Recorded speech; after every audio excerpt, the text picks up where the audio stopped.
Hello viewers, well, continuing our tour of the recent EAG amusement show. We see Dirt Showdown here, Dirt Showdown Arcade. Now of course Codemasters made the Grid arcade machine a couple of years ago.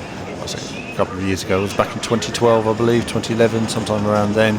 And of course this was my first time seeing the Dirt arcade machine. As you can see, massive TV screens, moving chairs, swinging around as well, just to give you that experience. Really big, nice, colourful, impressive cabinets. Very much old school type of cabinets in terms of the sort of investment, building and construction. It's nice to see these unique cabinets still being put together. And we can see here people racing around on the different modes. But of course I jumped on for a spin. And going straight in for the Destruction Derby. Really not much idea what I was supposed to be doing here. There's no manual gears in this game, of course. You have a boost button, so you're constantly boosting into other things. There's no rear view mirror of any kind, so it's difficult to reverse impact as you would on this mode. You just kind of start reversing and hoping for the best that you smash into somebody. The common complaint from the arcade, or from the home version, was there wasn't enough cars in the Destruction Derby to really make it as intense and as big as it could be. And in that sense the arcade machine hasn't added to that in any way. You could really do with 20, 30 cars smashing into each other, and I think it would have made this mode a lot more exciting. Instead you're just kind of driving around, trying to smash into people here and there, but it doesn't really have the intensity. So I finished with that mode. For me, you know, you put your money in the machine, you get one race, that's it. It doesn't go on to another circuit. You can't extend your go by skill or anything like that. You just do your race and move on. So in that sense you have a very timed, very specific short go. And I did find the runs were quite short. Just looking at some of the different cars and different paint jobs here as well you can select from. Deciding which one I'll go with for the video. So we'll go with this. And then we have loading times as well in an arcade machine, which again is rare by arcade standards. Quick load up then. Now get ready for a race on the snow. Now the screen was massive. As you can see the view here, I've tried to get the wheel and the screen in shot. You can see the blue buttons on the wheel, they're the boost buttons. You have a small amount of boost. Those who have played Dirt Showdown will know this well. There's a lot of movement in the GoPro here, obviously because not just because my head's moving, but because the seat is moving as well. So you're sort of fighting the seat movement. So I apologise if there's a little bit of rocky movement in the camera, getting in the way of proceedings there. We jump over, big barrel, getting a boost. Stand that straight and give me some of the lead. Now generally speaking you don't touch the brake, you just kind of lift the throttle and throw the car in and go for it. There's not a lot here in terms of depth, but it runs at 60 frames, it looks nice enough, and it is arcade fodder in that way. I just think it lacks some of the old sort of skill, experience. I mean, this isn't the sort of thing I'd put into an arcade. I think you need a bit more skill. You need to race round, get your time extensions, move on to the next stage.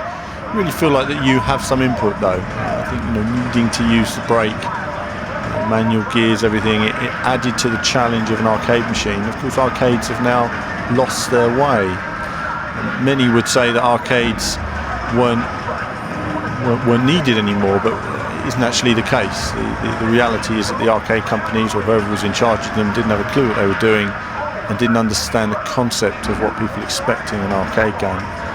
And so now we end up with these extremely shallow experiences, as we see as I finish that race for Dirt Showdown, which is the sort of thing you see, you know, in a fairground or a cinema, something like that now, which is really quick, get people on and get people off, without the depth of learning of the old arcade games that could go on for some time back in the day. So there we are, won that race, easy enough for me, not too challenging. So continued and went on to, I say continued, started a new game, went on to another circuit. I didn't know the snow circuit, I do know this one. Harder to drive this car, very little grip on the cobbles there, but it ran really well on whatever was powering it, nice and smooth. Jumps. The car was quite imprecise to control. This particular car was a little bit more challenging for me, so it took a few moments to get my head around how it was driving and how to make the most of it. Thinking, blimey, falling back now, so I want to close up through everybody. As I say, it is a little bit imprecise. I'm trying to take the shortcut, or the inside line, should I say, braking early before you hit the cobbles, just so you get the car around nicely and close up on these guys. Taking a nice smooth line, one continuous line. Hitting that guy off there and boosting over the jumps and making good ground. Seems to be the way to do it. So overall, as an arcade game, it looks nice. It certainly looks the part, no doubt about it. It just really depends on how long you get on the machine as to the value it offers. But the cabinet looks fantastic. So we come around the final corner. One more lap. Took him out there, saw the opportunity, nearly lost it there, and it worked out beautifully. T-boned someone else instead. And now I'm a couple of cars behind. I'm thinking, come on, I was nearly leading a minute ago. Take this inside line again now.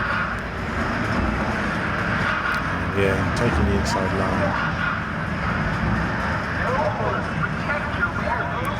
Take him out because I can. Saw an opportunity there. I thought you can go inside. That's fine. I'll take him. Use my boost where possible. I'm running out of time, and that's it. Time out. I'm sure I crossed the finishing line, but obviously not. And neither did anyone in the entire field. So there we go. It seems like the timer was a little bit strict there when you think no cars finished the race. So on to the final race. Figure of 8 circuit on Dirt Showdown. And we take someone out there early on. Again, you know, you just want to boost when you go across the figure of 8 part, the crossroad part, so that you minimise the potential of you being hit. And now just learning how to control this truck and get the best out of it. Again, it's nice and big on the big screen. I'm lucky in the fact that I have set up at home that looks very similar in terms of scale.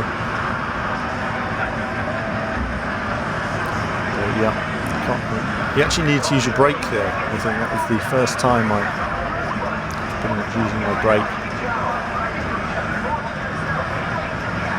Working my way into the lead and just trying to get into it, hoping for the best when it comes to the crossover points. And working my way around. So Dirt Showdown, it's okay, it's Dirt Showdown. Lots of you own it and have played it on the channel, so you know what to expect. In terms of an arcade machine, it's something that would have converted well, but it does need a little bit more depth for me in terms of where arcade machines are compared to others that are on display. You know, it's pretty much on a par in terms of the depth of gameplay, which doesn't say much for arcade gaming at the moment. But either way, it's good to see arcade machines of this scale still being produced and still supporting the arcade scene. But for me, the goes were pretty short that you got on it. It wasn't quite fulfilling enough in terms of a gameplay experience.